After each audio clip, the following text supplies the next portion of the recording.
රෝම කූප ඉවත් කරන්න රේස් එකක් භාවිතා කරන අයට ස්ට්‍රෝබෙරි ස්කින් එන්නේ නැති විදිහට ආසාදනය වෙන්නේ නැති විදිහට ස්කින් එක ලස්සනට ස්මූත් විදිහට තියාගන්න පුළුවන් රේස් කරන්න කලින් මේ ට්‍රීට්මන්ට් එක භාවිතා කරොත්. මේක 100%ක්ම ආයුර්වේද පැක් එකක්.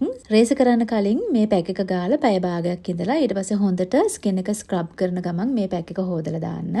ඉතින් මුල්ම අමුද්‍රව්‍ය විදිහට මම මේකට පාවිච්චි කරන්නේ රත් හඳුන් කුඩු. රත් හඳුන් කුඩු වලින් තේ හැන්දක වගේ ප්‍රමාණයක් මේකට එකතු කරගන්න. ඊට පස්සේ ඒකට මේක එකතු කරගන්න කස්තුරි කහ තේ හැඳි භාගයක්.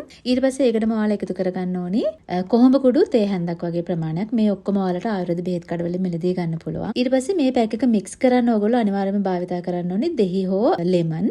දෙහි හෝ ලෙමන් යුෂුවලි මේක හොඳට පැක් එකක් වගේ එනකන් හොඳට මේක මික්ස් කරගන්න. මික්ස් කරලා ඔයාලා පිරිසුදු කරගත්තු ස්කින් එකේ අත් කකුල් වල ඔයාලා රෝම කෝප අයින් කරන හැම තැනකම මේ පැක් එක හොඳට ගාලා පැය භාගයක් වගේ ඉඳලා ඊට පස්සේ ස්ක්‍රබ් කරන ගමන් සාමාන්‍ය වතුරෙන් හොදලා දාන්න. ඉතින් රේස කරන හැම අවස්ථාවකම මේ පැක් එක භාවිතා කරලා ඊට පස්සේ රේස කරන්න. මේක ඇන්ටිබැක්ටීරියල් ප්‍රොපර්ටිස් තියෙන හොඳ පැක් එකක්.